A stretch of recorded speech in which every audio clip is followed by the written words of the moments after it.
नमस्कार धुळे. दिनांक 10 डिसेंबर 2025 रोजी आंतरराष्ट्रीय मानवी हक्क दिनानिमित्त धुळे जिल्हा कारागृह वर्ग क्रमांक 1 येथे बंदासाठी विशेष जनजागृती कार्यक्रमाचे आयोजन करण्यात आले आहे.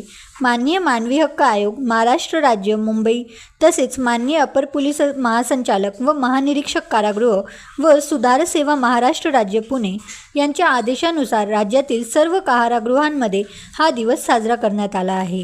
या कार्यक्रमासाठी प्रमुख पाहुणे म्हणून श्री प्रवीण सोलंकी, सचिव जिल्हा विधी सेवा प्राधिकरण धुळे हे उपस्थित होते.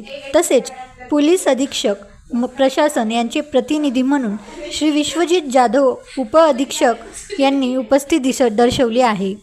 कार्यक्रमात जिल्हा विधी सेवा प्राधिकरण धुळे यांच्या वतीने ॲडव्होकेट श्री ज्ञानेश्वर महाजन मुख्य लोकअभिक्षरण तसेच ॲडव्होकेट श्रीमती भाग्यश्री वाघ सहाय्यक लोक अभिरक्षक यांनी बंध्यांसाठी मानवी हक्क, कर्तव्य आणि माणसाने माणसाशी माणसासारखे वागावे या विषयावर व्याख्यानाद्वारे मार्गदर्शन केले. यावेळी कारागृह प्रशासनाकडून श्री जी शिंदे अधीक्षक तसेच श्री संदीप एकशिंगे वरिष्ठ तुरुंगाधिकारी उपस्थित होते. या कार्यक्रमामुळे बंधांमध्ये मानवी हक्कांविषयी जागरूकता निर्माण होण्यास मदत झाली.